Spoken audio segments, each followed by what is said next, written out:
Okay, I am Sergeant Michael Ritchie, Harris County Sheriff's Office homicide.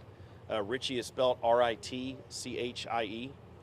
What we have this morning is approximately around 5, a little after 5 a.m. or so, on, I believe this is Park Brook Drive, the 21,000 block of Park Brook Drive. A call came in progress. 911 call came in about a shooting that had occurred here at one of the houses. The report was that there was one male shot, and it was unclear if the shooter was still on scene or what had actually occurred. But EMS and this is a Precinct 5 constable contract. They responded. EMS and deputies responded. The EMS did life-saving measures on the complainant. Unfortunately, he was not able to be saved, and he was pronounced deceased on scene from at least one gunshot wound.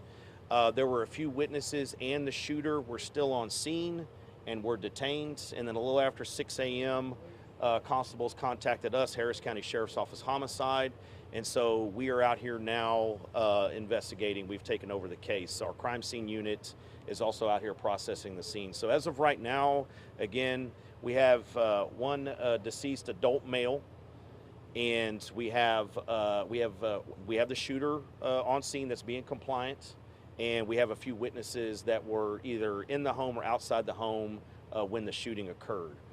From what we understand, it looks like it's a domestic type altercation or disturbance that occurred. We believe we're trying to, again, confirm all the details right now, but we had, again, at least 2 or 3 or 4 individuals living at the home, and either a former boyfriend or a brother of one of the individuals that lived there that was coming to see someone else showed up at the home this morning. And again, an altercation took place, and unfortunately shooting occurred, and the male that had come to this, from what we understand, he doesn't live at the residence, but he's either family or friends or a former boyfriend of someone that lives at the residence, and came to the house for some reason to talk or whatever. An altercation occurred, and then he was shot by one of the individuals that lives at the home.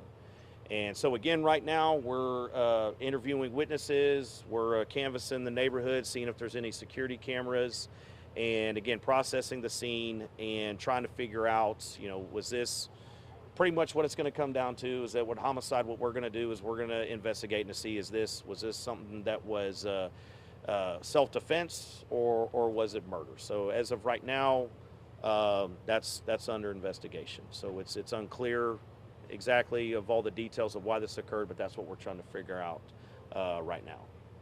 Is your shooter cooperating? From what? Yeah, he stayed. I believe it's an adult male, complainant and shooter. He stayed on scene, and so yes, from what we understand, he's being cooperative. Most of the time, as y'all know, a lot of times when shootings occur, the people that do the shooting don't stick around to talk to the police and tell them what happened. So, but this individual did. So yes, I would say that he is being cooperative. The deceased person and this man, he was armed. He has any firearm? That's what we're trying to figure out. That's what we're trying to confirm right now. Was the individual that came to this home, did he have a weapon? Was it a handgun? Was it a knife? Was it a bat? Was it something else? We haven't confirmed that yet. That's what we're trying to figure out. And again, that's what's going to dictate whether this was self-defense, and he had a right to use, the shooter had a right to use deadly force, or was it murder and he did not have the right to use deadly force to protect himself or his home or the people inside the home. Do you know anything about a protective order for anyone in the home? I do not. I can't comment on any of that right now. I'm unsure if there was any protective order. That's something that definitely we will look into as the investigation goes on. So as of right now, no, I haven't heard anything about any protective order against anyone from that house. Did the complainant try to break into the house? Did he start with a fight? How did it? Well, I can tell you this: the altercation and the shooting occurred around the front door area. Whether that occurred inside the home and over the threshold or outside on the front porch, again, still interviewing witnesses and trying to figure that out. I'm not sure if a physical altercation occurred before the shooting occurred. Again, still trying to confirm all those details. Do you can you share with us the difference between it happening beyond the threshold or outside the threshold? Can you tell us about that? Really, I think they're almost both the same. Again, you ask a DA or a grand jury, they might think something different, but in my experience, on your front porch and inside your home, that's still your property. You still have a right to feel safe and to, if you don't want someone there, and tell them to leave that doesn't live there. And again, if they do have a weapon, or they do threaten you, or they do try to break into your home and you feel unsafe, I do feel here, definitely in America and in the state of Texas, you have a right to defend yourself. But again, there's a lot of details, a lot of different things that play when that type of stuff happens. But from the way I understand the law is that you have the right to defend yourself, whether you're on your front porch outside of your home, or if you're inside your home. Is there any video to back up either side of the story? Is there a ring camera? As of right now, I haven't seen any video, and again, that's what we're trying to check if there is video. Yes, ma'am. Sergeant, what have you learned from the witnesses from the shooter about if they didn't want him in the house for a certain reason, or why? So my detectives are interviewing the witnesses and the people that were at the home when this occurred. And again, from what I understand, again, it's more of a family violence type situation. And again, this wasn't a stranger. I do know that. And from what I understand, the complainant might have been an ex-boyfriend of a adult woman that lives at the home, and might have been coming to try to reconcile or talk things out. So again, we're still trying to confirm that. Not 100% if that's the truth, but again, everything's still under investigation. Interviews are taking place as I speak right now, so we're just trying to confirm exactly. But I believe that is the situation, that an ex-boyfriend came over to try to talk to his ex-girlfriend, and there was other family members in the house.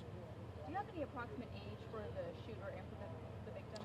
I don't right now, but I could say they're definitely not juveniles, and I would just say they're young adults, probably 20s or 30s, I believe. Okay, so Were there any juveniles in the house? Not that I know of. I'm not 100%, but I don't believe so. okay, so what? Sorry. How did the complainant arrive on scene? Where did he drive? Is it one of these his vehicles? I don't know. I don't know. He could have drove on scene or could have been dropped off. I'm unsure. I haven't gotten that far with my detectives on if he drove here, if he was dropped off, or if he walked. Unclear about that. Okay, so I haven't seen you guys going in and out of the house. What's happening right now? So right now what we're doing is we are obtaining a search warrant for the home. Again, when you have multiple people living inside a home, there is, I'm not going to get into details, but there is evidence inside the house that we are going to want to obtain for this investigation, to put together a complete investigation. So we feel that the consent wouldn't be good enough in this situation. Just verbal consent or written consent wouldn't be good enough in this situation, since there are more than one adults that live in the home. So in these type of situations, when we feel that there's any type of gray area or any type of who has control of what area of the home and who can go what and what, we go ahead and just obtain a search warrant. And how long will that take? It all depends. It usually, what's nice is that it is a Friday morning, and it's not Saturday night or at 2 a.m. A lot of times those will take longer because everybody's asleep, and sometimes we have to go track down a judge and wake them up out of bed and get them to sign a warrant. So it shouldn't take as long as that. So given at least an hour or two, just depending on if the warrant is written to the liking of the judge and they see it and sign it, then as soon as that warrant is signed, we can go ahead and enter the premises. And that's when the ME will be called out. Correct. Yeah, the ME wouldn't be able to go in until we have that search warrant signed, and we're not going to call the ME and have them come out until our crime scene unit is ready and has been able to document and photograph and video the scene and things like that. But from what I understand, the scene is more outside of the home. It's on the property, but outside of the home. But we need to get inside that home for certain evidence, and so therefore that's why we're obtaining that search warrant. And it is the house with the two white garages. I'm not 100%. There's a lot of houses behind me with white garages, so I'm not 100% which one it is, but yeah. had you guys been called to this house? Because we spoke with some neighbors who said it's been a problem house for quite some time now. Have you guys- So again, that would be more of a question for Constable Precinct 5 because they patrol this neighborhood. But when something major like this occurs, like a homicide, they don't have their own homicide investigators, and so they call us since this isn't an unincorporated area of Harris County. So we'll come in and take over the investigation when it comes to that. So that would be more of a question for Constable Precinct 5 if there's been past history on this address. Last question. Is this going to end up being sent to the grand jury? Most likely. Pretty much at this time, no matter what, all homicides, whether it's self-defense or murder, are sent to a grand jury. And so, yes, I am, as of right now, from what I've been told and what I'm looking at and what I've seen so far, this would most likely be one where, unless we find out something different, that it would be sent to a grand jury, and they would be deciding, once we finish the investigation, they would be deciding, again, like I said earlier, was this self-defense or was this murder? And Sergeant, some of the neighbors were talking earlier saying that they all kind of text and keep in communication. They call that the drug house. Is there anything that you can say about that, or you have seen any evidence that might? I haven't. Again, we're getting that search warrant done. I've heard those comments as well. So we have not been inside the home to be able to confirm whether that is or is not. We did hear that this was a home to where a lot of times there's a lot of traffic and a lot of movement going on at all times and hours of the day and night. I have heard those comments. I can't confirm though whether that's true or not. We haven't been inside the home. If we do go in that home and see something, then definitely, our narcotics division could possibly be involved if it came to that. But again, I can't confirm if that's true or not. Right now, again, we're more, drugs and everything that to us is secondary. We're more concerned about the homicide and the loss of life here. And again, trying to figure out, again, was this murder or was this self-defense? So that's why we're here. Everything else is secondary at this moment. Thanks for coming over. Thank you, All right, guys. Thank you, Sergeant. Appreciate y'all. You're welcome.